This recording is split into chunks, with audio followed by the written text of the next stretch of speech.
పథకం ఇది బాగా ట్రెండింగ్గా ఉంది మోడల్ అండి. మొత్తం సాలిడ్గా ఉందండి, మామూలుగా లేదు అసలు ఇది. చాలా తక్కువ కాస్ట్ అండి, 33,600 అండి ఇది. ఓ వావ్. వెయిట్ పరంగా చూసుకుంటే దగ్గర దగ్గర 78 గ్రామ్స్ దాకా ఉంది, 80 గ్రామ్స్ దాకా ఉంది.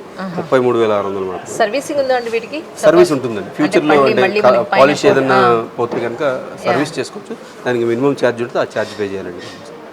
ఈవెన్ వెనకాతలు కూడా చాలా నీట్ ఫినిషింగ్ ఉంది మీకు. అసలు గోల్డ్, మీకు గోల్డ్ అని చెప్తే నమ్మాల్సిందే కస్టమర్. మనం ఇప్పుడు కొంతమంది ఏంటంటే బయట ఊర్లో వెళ్ళేటప్పుడు గోల్డ్ సేఫ్టీకి ఉండదన్న ఉద్దేశంతో సిల్వర్ తీసుకెళ్తూ ఉంటారు. ఒకప్పుడు 1 గ్రామ్ గోల్డ్ వాడేవాళ్ళు బాగా, ఇప్పుడు ఏంటంటే సిల్వర్ వాడుతున్నారు. ఇందులో చిన్నవి లేవండి, అన్ని పెద్ద పెద్ద వేశారు. చిన్నవి కూడా ఉన్నాయి, అంటే చిన్న నెక్లెస్ ఎక్కువ సెల్, అంటే కాసుల పేర్లు ఏంటంటే లాంగ్ కే ప్రిఫరెన్స్. అవును అవును. నెక్లెస్లు హారాలంటే షార్ట్ లాంగ్ వెళ్తాయి, కానీ బేసిక్గా కాసుల పేర్లు ఏంటంటే లాంగ్ కే ప్రిఫరెన్స్ ఇస్తాం. మనం కస్టమైజ్ కూడా చేస్తాం వీటిని. ఒకవేళ ఇప్పుడు ఇది నచ్చింది, కస్టమర్కి షార్ట్ పీస్ కావాలి, ఆర్డర్ తీసుకుంటే ఒక 15-20 డేస్లో వాళ్ళకి తయారు చేసి ఇచ్చేస్తాం. ఓకే.